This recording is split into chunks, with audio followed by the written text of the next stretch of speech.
हमारे main character का एक साथ दो लोगों के साथ अफेयर हो जाता है, पर ये दोनों एक दूसरे के बहुत ही अच्छे फ्रेंड्स थे। प्रॉब्लम तब आई जब वो प्रेग्नेंट हो गई। हेलो फ्रेंड्स, आज मैं आपको एंडिंग बिगिनिंग्स ये 2019 की एक हॉलीवुड मूवी एक्सप्लेन करने वाला हूँ। ये एक बहुत ही कॉम्प्लेक्स मैसेज के साथ आती है, तो अंत तक इस वीडियो को जरूर देखिएगा। अब बिना किसी देरी के एक्सप्लेनेशन स्टार्ट करते हैं। मूवी स्टार्ट होते ही हमारी मेन कैरेक्टर डैफ्नी हमसे इंट्रोड्यूस होती है। अभी अभी उसका ब्रेकअप हुआ था। वर्क प्लेस पर कुछ प्रॉब्लम चल रहे थे, इस वजह से नौकरी छोड़कर डायरेक्टली अपनी सिस्टर के पास वो आ गई थी।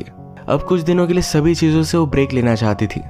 सिस्टर के घर पर भी उसकी एक छोटी सी बेटी है, जिसे डैफ्नी का आना बहुत अच्छा लगता है। डैफ्नी अपने आप को संभालने की बहुत कोशिश करती है, लोगों में घुल मिलने की कोशिश करती है, पर रात में उसे बहुत रोना आता है। वो अपने बॉयफ्रेंड को अभी भी मिस करती है। वो पहले आर्ट गैलरी में काम करती थी, उसे पेंटिंग वगैरह ये सब चीज़ें बहुत ही अच्छी लगती है, तो एक क्लास उसने ज्वाइन किया है जहाँ पर उसके कुछ फ्रेंड्स हैं।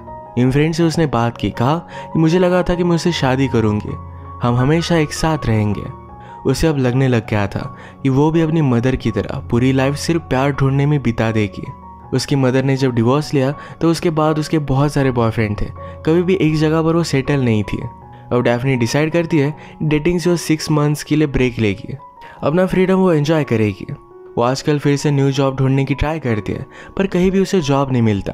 अब क्रिसमस आ चुका था तो अपने मदर से वो मिलने के लिए गई। मदर का अब और एक न्यू बॉयफ्रेंड है। मदर को लग रहा था कि डैफ्नी अभी अपने बॉयफ्रेंड के साथ है और वो नहीं आया। डैफ्नी जब उसे बताती है तो मदर ने कहा कि मुझे लगा ही था कि वो तुम्हारे लिए परफेक्ट नहीं है। जैसी फायर एक रिलेशनशिप में होनी चाहिए, ऐसा उसमें कुछ भी नहीं था। इसी बात पर सोचते हुए डैफ्नी को अपने बॉयफ्रेंड का और उसका एक फ्लैशबैक याद आया।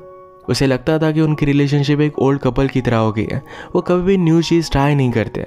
31 दिसंबर को डैफ्नी की सिस्टर ने एक पार्टी रखी थी। डैफ्नी के कोई भी फ्रेंड्स नहीं, तो अकेली खड़ी थी। तभी उसके पास फ्रैंक आ गया। अपने आप को उसने इंट्रोड्यूस करवाया। वो पूछता है, तुम यहाँ कर क्या रही हो? डैफ्नी ने कहा कि मैं ज़रा ब्रेक ले रही हूँ। फ्रैंक ने पूछा कि तुम किससे छुप रही हो? डैफ्नी सिर्फ चाहती थी कि फ्रैंक उसे अकेला छोड़ दे, पर फ्रैंक ज़रा दूर जाकर उसे बात करता है। वो बहुत ही फनी और चार्मिंग था, पर डैफ्नी ब्रेक पर है तो ज़्यादा उससे बात नहीं करती। आगे पार्टी में वो हमारे और एक मेन कैरेक्टर जैक से मिली। जैक से पहले डैफ्नी ने बात की थी। उसे पता था कि जैक एक राइटर है। जैक भी डैफ्नी को देखते हुए पहचान गया। उसे पता था कि डैफ्नी आर्ट में कुछ काम करती थी। बातों बातों में डैफ्नी कहती कि वो अपनी सिस्टर के साथ रह रही है। फिर उसके बॉयफ्रेंड के साथ उसका जो भी सब हुआ था, ये सारी बातें उसने जैक को बता दी। उसे ऑलरेडी पहचानती थी, तो उसे बात करना उसे बहुत ही ईजी लगा। जैक डैफ्नी को समझाता है, तुम अपने आप को बुरा फील करा रही हो, तुम्हें लगता है कि तुमने कुछ गलत किया, पर ऐसा कुछ भी नहीं होता। हम अगर खुद के बारे में सोचें तो हमें हमेशा लगता रहता है कि हम बुरे हैं, पर ऐसा कुछ भी नहीं होता। डैफ्नी को जैक की बातें बहुत अच्छी लगी थी। अगले दिन मॉर्निंग में फ्रैंक ने डैफ्नी को मैसेज किया। उसने उसे गम के गाने भेज दिए थे। डैफ्नी ने पूछा कि तुम्हें नंबर कैसे मिला? फ्रैंक ने आगे पूछा कि क्या अब भी तुम सोबर हो? डैफ्नी कहती कि मैं ठीक हूँ। अगले दिन जब वो अपने टेम्परेरी काम पर थी तो वहाँ पर जैक आकर उससे मिलता है। जैक ने उसे पूछा, क्या तुम मेरे साथ ड्रिंक पर आओगी? डैफ्नी कहती है कि आजकल मैं कुछ भी ड्रिंक नहीं कर रही, पर तुम्हें कंपनी देने के लिए मैं आ सकती हूँ। इनकी फिर डेट फिक्स हो गई, पर डैफ्नी ने क्लियर कर दिया कि ये सिर्फ एज अ फ्रेंड ही डेट पर जा रहे हैं। डेट पर जैक डैफ्नी से कहता है, तुम मुझे बहुत ही अलग लगी, मुझे तुम्हें जानना था, एक लॉन्ग कन्वर्सेशन चाहिए थी। इसके बाद अलग अलग चीज़ों को लेकर ये दोनों बहुत बातें करते हैं। डैफ्नी पॉट्स पर डिज़ाइन करके उन्हें सेल भी करती थी, उसे बहुत अच्छा लगता था, तो ये भी जैक को उसने दिखाया। जैक कहता है कि तुम बहुत ही अमेजिंग हो। ये जब बात कर रहे थे तभी डैफ्नी को फ्रैंक का मैसेज आता है। उसने उसे मिलने के लिए बुलाया। फिर जगह फिक्स कर फ्रैंक और डैफ्नी अगले दिन मिले। फ्रैंक उसे कहता है, तुमने मुझे बहुत दर्द पहुंचाया है, मुझे ना कहा और जैक के साथ डेट पर गए। डैफ्नी को बात समझ में नहीं आती, तो फ्रैंक ने कहा कि जैक मेरा बेस्ट फ्रेंड है। डैफ्नी इसके लिए सॉरी कहती है। उसने कहा, वैसे भी सब चीज़ों से मैं ब्रेक लेना चाहती हूँ, वो फिर से रिलेशनशिप को कॉम्प्लिकेट नहीं कर सकती। उसने कहा, मुझे तुम दोनों से बात नहीं करनी चाहिए। वो यहाँ से जाने वाली थी, इससे पहले एक दूसरे को हक करते हैं और डायरेक्टली किस करने लग गए।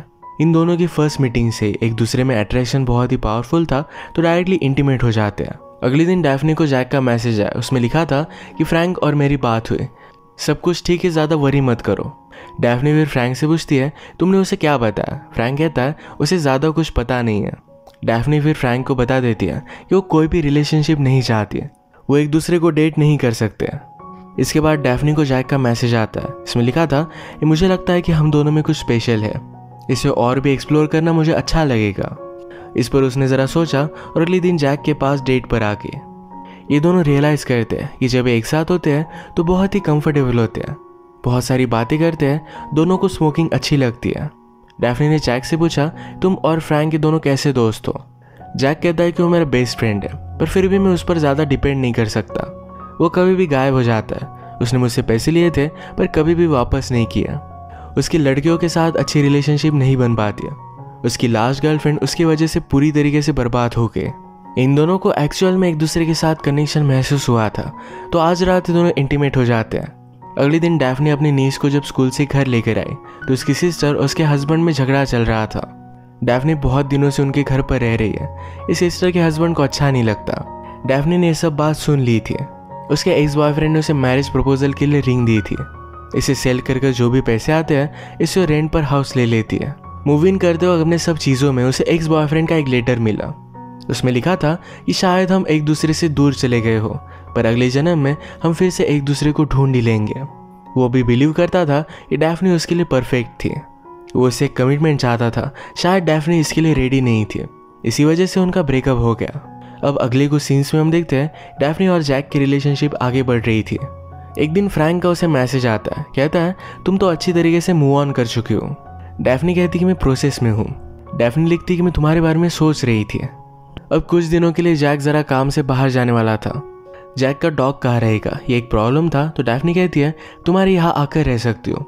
जैक ने कहा कि फ्रैंक उसका ख्याल रख सकता है। आज रात जैक ने एक पार्टी रखी थी तो उसमें फ्रैंक भी आया। आज रात हम देख सकते हैं कि फ्रैंक और डैफ्नी की नज़र सिर्फ एक दूसरे पर ही थी। एक दिन फ्रैंक डैफ्नी के घर पर आ गया। कहता है फ्रैंक के डॉग को अब तुम्हें संभालना पड़ेगा। वो ट्रिप के लिए कहीं दूर जा रहा था। डैफ्नी कहती कि मेरे अपार्टमेंट पर डॉग्स रखना अलाउड नहीं है, पर फिर भी फ्रैंक उसे फोर्स कर रख कर जाता है। थोड़ी देर में फिर से वो वापस आया डॉग की लीज देने के लिए।